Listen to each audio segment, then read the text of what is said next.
Selamat siang Tribuners, bagaimana kabar Anda siang hari ini? Senang sekali saya Ilu Devi Sania dapat kembali menyapa Tribuners kali ini dalam program Highlight Koran Tribun Timur spesial pada Sabtu 6 Desember 2025. Beragam berita menarik tersaji untuk Anda dalam koran hari ini dan beberapa halaman diantaranya akan kami highlight dalam tayangan berikut ini.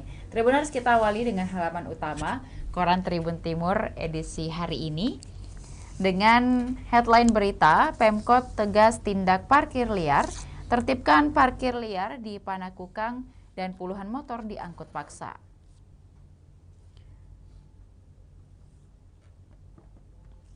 Pemkot Makassar mulai tertibkan parkir liar di kawasan Panakukang. Sejumlah titik operasi digelar dan puluhan motor diangkut paksa petugas.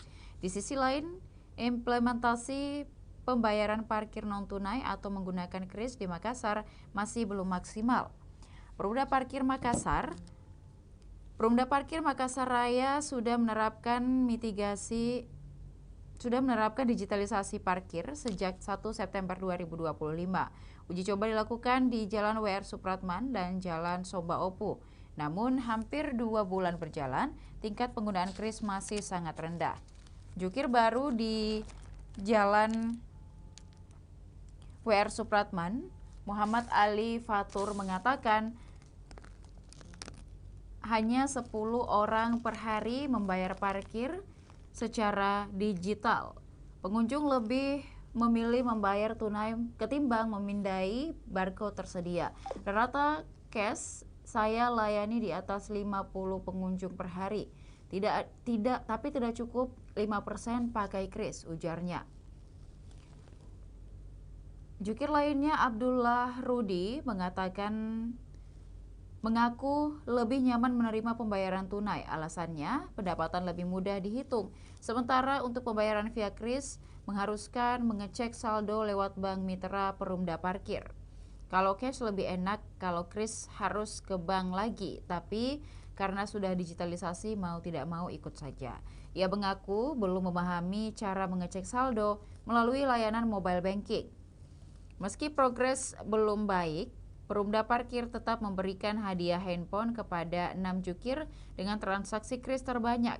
Direktur Utama Perumda Parkir Makassar Raya, Adi Rashid Ali, memastikan hadiah tersebut bentuk apresiasi. Ini reward bagi jukir paling banyak menggunakan kris dan kami kerjasama dengan BI. Kemudian parkir tahunan mulai akan berlaku nanti pada tahun 2027. Perumda Parkir Makassar Raya menggagas skema parkir tahunan direncanakan diterapkan mulai dari 2027.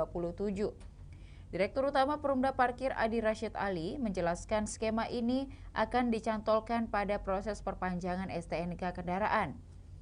Kalau ini mau dijalankan, kita bisa mulai dari awal 2027, jadi akan menjadi pajak tahunan ditempelkan di perpanjangan nopol baik roda 2 maupun roda 4. Kendaraan roda 2 akan dikenakan tarif Rp365.000 per tahun.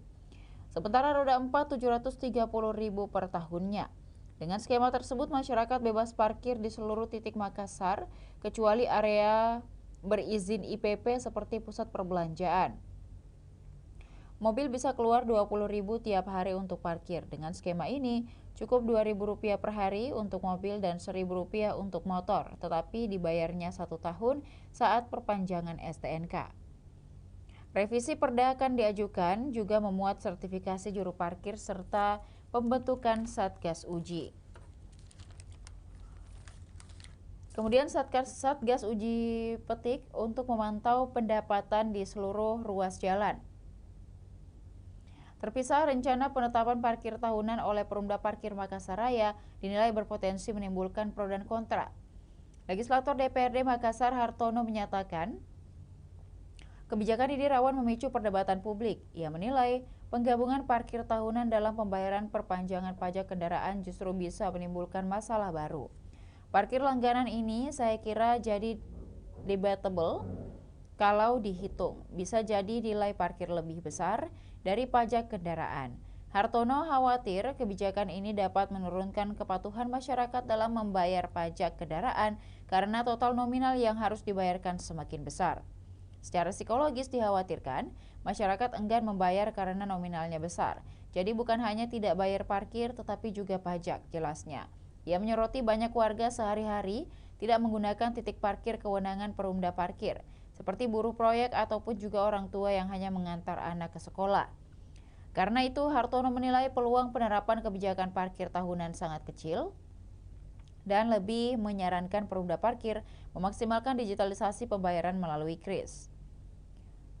Ia menilai masih banyak kendala di lapangan harus dibenahi. Dan ia menekankan pentingnya edukasi bagi jukir sebagai ujung tombak layanan parkir. Direktur Umum Perumda Parkir Makassar Raya, Saharudin Said, menyatakan sebelumnya membeberkan sejumlah rencana kerja untuk meningkatkan pendapatan perusahaan daerah. Salah satu gagasan utamanya adalah penerapan sistem parkir langganan yang dinilai lebih efisien, transparan, dan juga terjangkau bagi masyarakat. Konsep ditawarkan berupa langganan parkir harian dengan tarif 2.000 untuk motor dan 3.000 untuk mobil.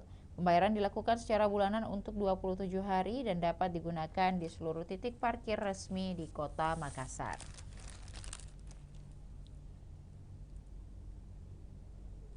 Berita lainnya, Tribuners, dari halaman utama terkait dengan PSM bidik 4 kemenangan beruntun. Pelatih PSM Makassar, Thomas Trusha, mengaku masih trauma setelah timnya kebobolan 3 gol saat menghadapi Persis Solo. Ia tidak ingin pengalaman itu terulang ketika PSM Makassar menjamu Persebaya Surabaya di Stadion B.J. Habibie Parepare pada Sabtu 6 Desember 2025. Dengan nada bercanda, Trusha mengaku sempat mengalami 3 serangan jantung sepanjang laga kontra Persis Solo. Meski PSM akhirnya comeback dan menang 4-3, saya mendapatkan 3 serangan jantung dalam pertandingan sebelumnya. Saya tidak mau hal ini terjadi lagi, ujarnya sambil tersenyum pada sesi konferensi pers pada Jumat 5 Desember 2025. Pernyataan itu disambut senyum tipis dari kiper PSM Hilmansyah yang duduk di sampingnya. Trusha menilai Persebaya tim terorganisasi dengan baik meski saat ini dipimpin pelatih caretaker. Menurutnya skuad bajul ijo itu tetap memiliki kualitas.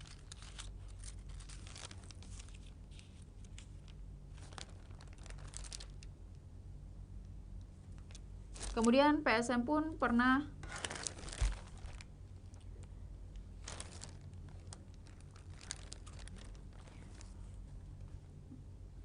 Kemudian kami akan menghadapi pertandingan berat melawan tim bagus yang terorganisasi meski dipimpin caretaker. Mereka juga punya banyak pemain berpengalaman dan musim lalu juga mereka finish di posisi 4 Liga 1, jelas pelatih asal Republik Ceko tersebut.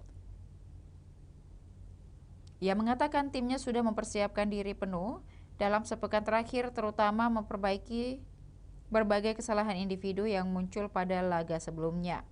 Kami sudah bekerja keras memperbaiki error. Saya tidak ingin supporter mengalami serangan jantung lagi besok. Trusha berharap supporter memenuhi Stadion B.J. Habibie untuk memberi dukungan penuh. Kami ingin lebih banyak fans datang dan saya tidak sabar menunggu stadion penuh di semua sektor. Sementara itu, Hilmansyah menegaskan skuad Juku Eja akan berupaya mempertahankan tren kemenangan. Ia memastikan PSM tidak ingin lagi kehilangan poin di kandang. Kami ingin melanjutkan tren positif. Lawan memang berat, tapi kami akan bekerja keras untuk meraih 3 poin. Kita tidak boleh lagi kehilangan poin di kandang, itu tidak boleh terjadi lagi. Gaya permainan bal progresif ala Thomas Trusha bersama PSM Makassar masih menyisakan celah besar dalam transisi bertahan. Meski mampu menguasai bola di area pertahanan lawan, PSM kerap kerepotan menghadapi serangan balik cepat. Saat menyerang, lini pertahanan PSM Makassar sangat tinggi, sehingga Yuran Fernandes sebagai bek terakhir sering berada tepat di garis tengah lapangan. Kemudian Tribuners, kita beralih pada halaman 3, Koran Tribun Timur dengan headline berita Kejari Pangkep Bidik Tersangka Baru. 28 saksi diperiksa dalam kasus hibah Pilkada 2024. Kejaksaan Negeri Pangkep membuka peluang tersangka baru dalam kasus dugaan korupsi dana hibah Pilkada 2024. Hingga kini, penyidik Kejari Pangkep telah memeriksa 28 saksi untuk memperdalam konstruksi perkara. Kasih Intel Kejari Pangkep Harsyadi mengatakan pendalaman materi terus dilakukan oleh tim penyidik. Tidak menutup kemungkinan ada tersangka baru. Menurutnya, fokus penyidik saat ini adalah memperkaya keterangan saksi dan melengkapi alat bukti. Dilakukan pendalaman materi pemeriksaan dan sebagainya jelasnya. Namun, arah penyidikan berikutnya belum dapat disampaikan ke publik.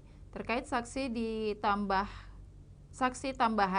dan arah penyidikan belum bisa kami sampaikan. Kejari Pangkep sebelumnya telah menetapkan 3 pejabat KPU sebagai tersangka. Mereka adalah Ketua KPU Pangkep, Ikhlas, kemudian juga Komisioner Divisi Hukum Muarif, serta Sekretaris KPU Agus Salim. Pertama tersangka disampaikan Kejari Pangkep John Ilef Malamasam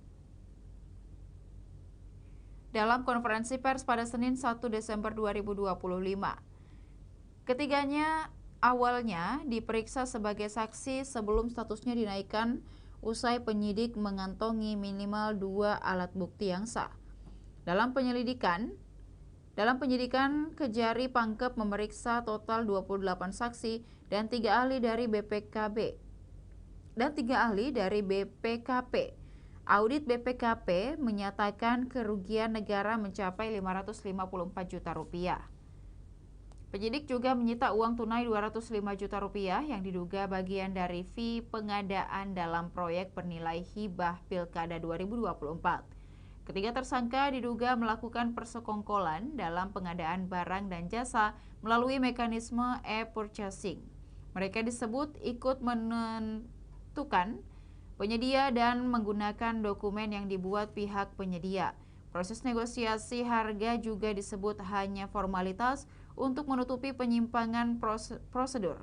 Akibat perbuatannya, tersangka disangkakan Pasal 2 dan Pasal 3 Undang-Undang Tipikor Jangto Pasal 55 dan juga 64 KUHP dengan ancaman maksimal 20 tahun penjara. Ketiganya kini ditahan di Rutan Pangkep hingga 20 Desember 2025. Kemudian Tribuners di halaman 3 juga dapat Anda saksikan dengan infografis terkait dengan dana hibah Pilkada Pangkep 2024. 3 tersangka pejabat KPU Pangkep, Ikhlas, Muarif, dan Agus Salim.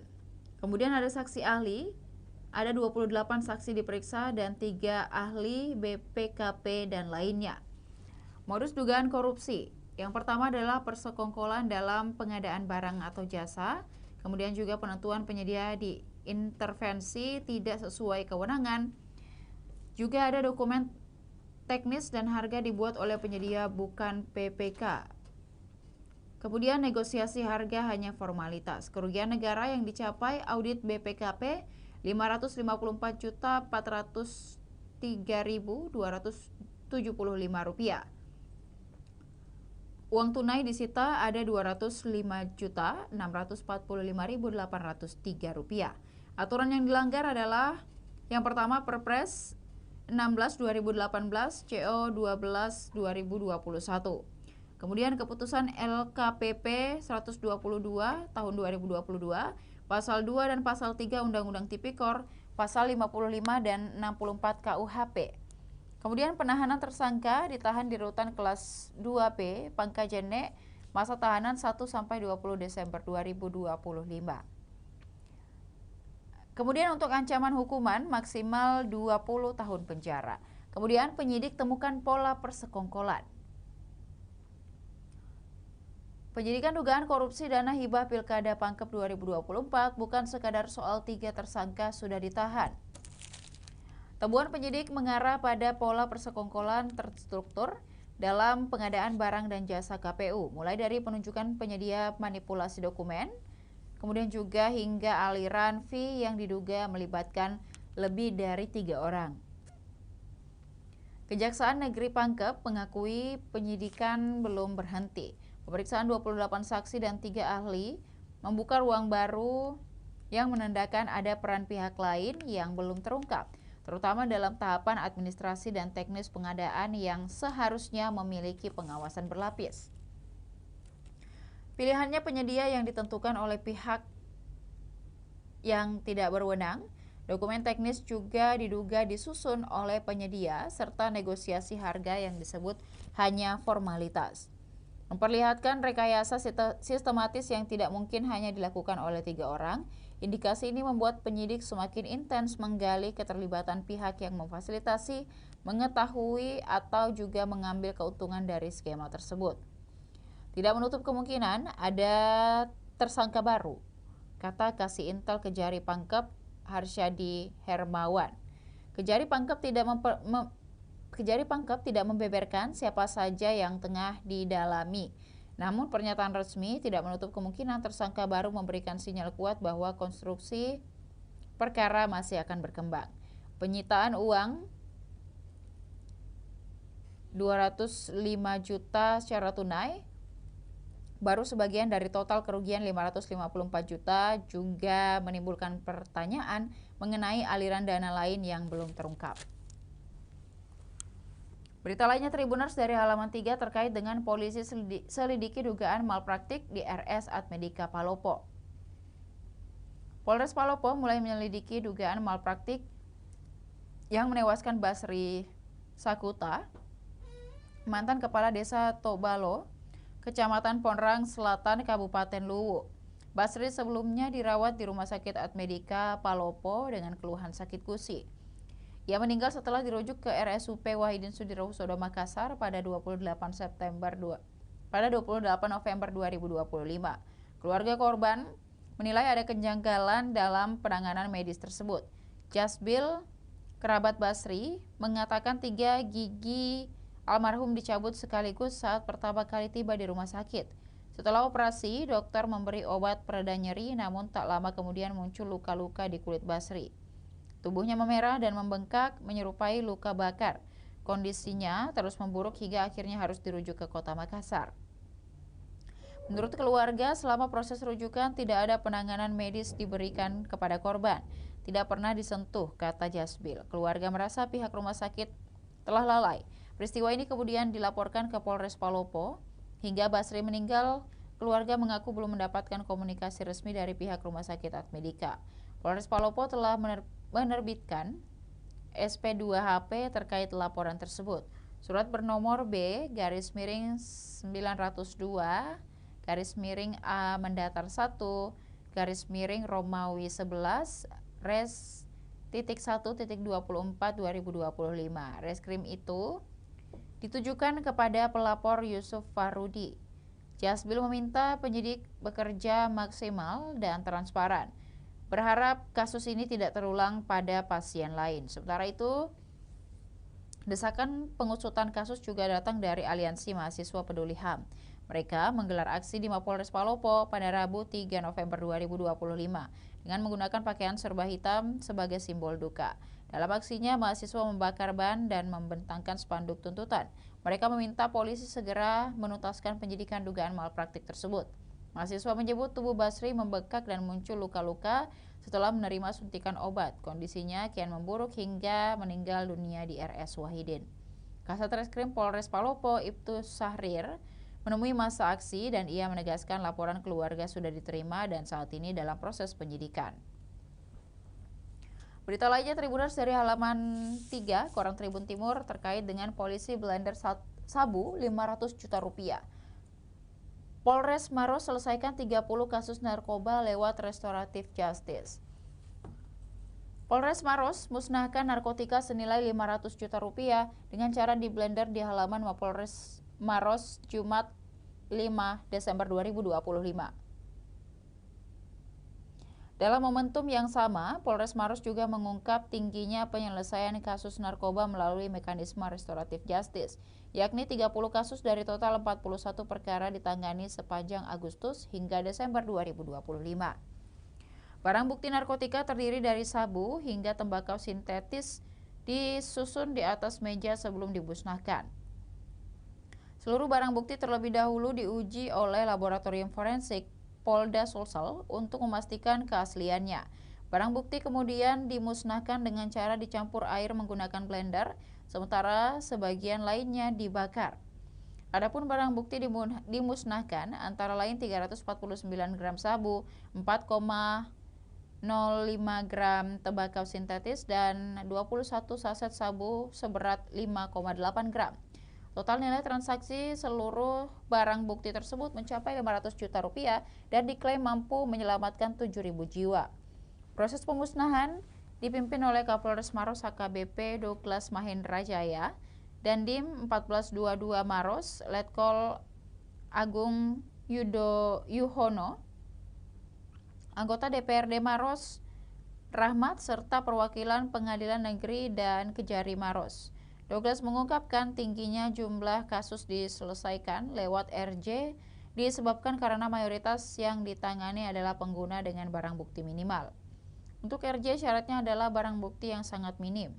Ia menegaskan hukuman bagi bandar tetap berat dengan ancaman seumur hidup atau 20 tahun penjara. Kasat Narkoba Polres Maros AKP Salehudin menambahkan bahwa RJ hanya dapat diterapkan pada kasus dengan barang bukti di bawah 1 gram dan setelah tersangka menjalani asesmen. Asesmen menentukan apakah pengguna perlu rehabilitasi bertahap atau rehabilitasi inap. Berita lainnya Tribuners dari halaman 3 terkait dengan Sidrap buka peluang investasi energi terbarukan. Pemerintah Kabupaten Sidrap membuka peluang kerjasama investasi energi terbarukan untuk memperkuat pasokan listrik di Sulawesi Selatan. Pembahasan ini berlangsung pada saat Bupati Syahrudin Alrif menerima audiensi PT Lumaga Heksajaya pada Kamis 4 Desember 2025. Dalam pertemuan yang turut dihadiri Wakil Bupati Nurkanaah dan juga Sekda Andi Rahmat Saleh dan sejumlah pejabat lainnya, pihak perusahaan memaparkan peningkatan kebutuhan listrik Sulsel serta arah RUPTL PLN 2025-2034 yang menempatkan proyek strategis di wilayah tersebut. Proyek yang dimaksud meliputi PLTGU, PLTMG, kemudian PLTA, PLTS, PLTB, serta sistem penyimpanan energi untuk memperluas bauran energi terbarukan dan menjaga stabilitas daya. Lumaga Heksajaya menawarkan peluang kerjasama, pengembangan pembangkit energi terbarukan, dan sistem penyimpanan energi di Sidrap. Targetnya adalah meningkatkan keandalan listrik, mengurangi ketergantungan BBM, menekan penggunaan PLTD, dan juga meningkatkan efisiensi biaya. Kerjasama ini juga diharapkan mendorong peningkatan kualitas hidup, menarik investasi industri energi bersih, serta mendukung target bauran energi nasional dan elektrifikasi desa 3T. Kemudian Tribuners, kita beralih pada halaman 9, Koran Tribun Timur dengan headline berita Kedubes Inggris jajaki kerjasama stadion. Pemerintah Kota Makassar semakin memperkuat jejaring kerjasama internasional. Hal ini ditandai dengan kunjungan Kedutaan Besar Inggris bersama dengan Tranmere Rovers Football di Balai Kota Makassar pada Selasa 5 Desember 2025.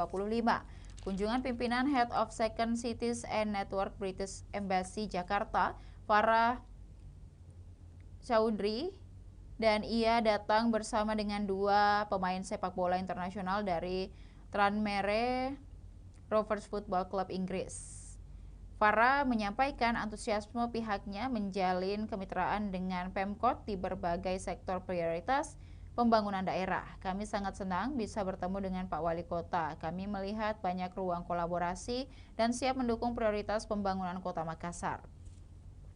Pertemuan membahas berbagai isu strategis mulai dari pengembangan sumber daya manusia melalui program Makassar Creative Hub hingga kolaborasi di bidang olahraga seperti kerjasama pengembangan fasilitas infrastruktur stadion dan peluang sister klub dengan tim lokal. Terkait rencana untuk membangun stadion di Makassar, mungkin ada beberapa keahlian dari Inggris yang bisa membantu untuk integrasi transportasi di titik stadion dan pedestrian inklusif.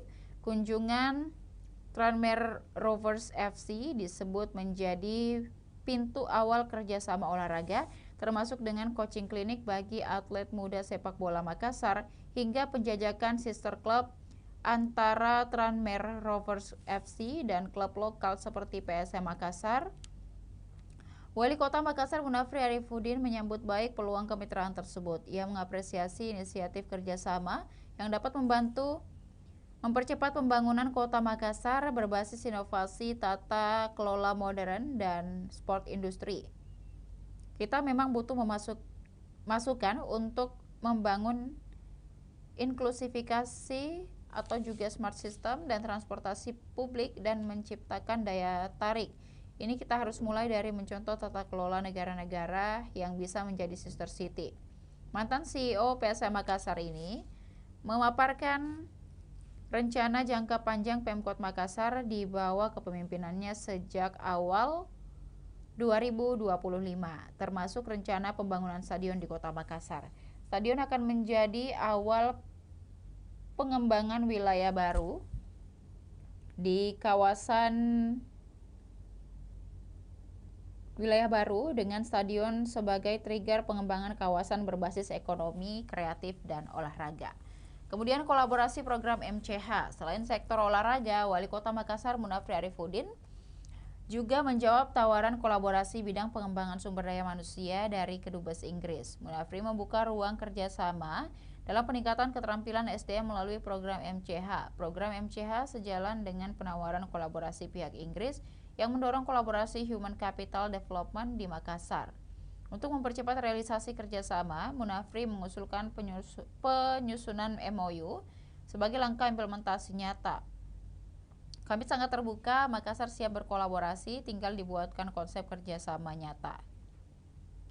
Berita lainnya Tribuners dari halaman 9 terkait dengan Lontara Plus antar Pemkot raih Golden Trophy Top Digital Award. Prestasi membanggakan ditorehkan pemerintah Kota Makassar di penghujung 2025. Pemkot meraih apresiasi bergengsi di tingkat nasional dari Kementerian Komunikasi dan Digital Republik Indonesia Komdigi RI, kategori Golden Trophy Top Digital Award 2025. Ini menjadi bukti 1 tahun masa kepemimpinan Munafri Arifudin alias Mustika Ilham, kinerja mulai terlihat. Makassar diganjar penghargaan terbaik sebagai salah satu kota dengan komitmen transformasi digital terbaik di Indonesia. Wali Kota Makassar Munafri Arifudin menerima Golden Trophy dalam acara Puncak Top Digital Award 2025 di Hotel Raffles Ciputra World, Kuningan, Jakarta Selatan pada Kamis 4 Desember 2025. Munafri mengapresiasi seluruh jajaran pemerintah yang terlibat dalam penguatan transformasi digital. Penghargaan ini menjadi bukti pengakuan nasional terhadap Pemkot Makassar dalam memperkuat tata kelola pemerintahan melalui inovasi teknologi informasi lewat aplikasi layanan online terintegrasi warga Makassar atau Lontara Plus. Aplikasi ini adalah simbol transformasi menuju tata kelola yang lebih cerdas, terbuka, dan partisipatif sebagai inti dari pelayanan publik digital. Dirancang untuk meningkatkan efisiensi waktu dan biaya, memperluas literasi digital sekaligus mendorong partisipasi masyarakat dalam pembangunan kota. Prestasi Pemkot Makassar melalui Dinas Komunikasi dan Informatika menjadi salah satu yang paling menonjol sehingga diganjar penghargaan tertinggi. Kepala Diskominfo Makassar Muhammad Rum menambahkan penghargaan ini menjadi dorongan kuat bagi jajaran Diskominfo untuk terus meningkatkan kualitas layanan yang digital dan memperluas penerapan di seluruh perangkat daerah maupun kepada masyarakat.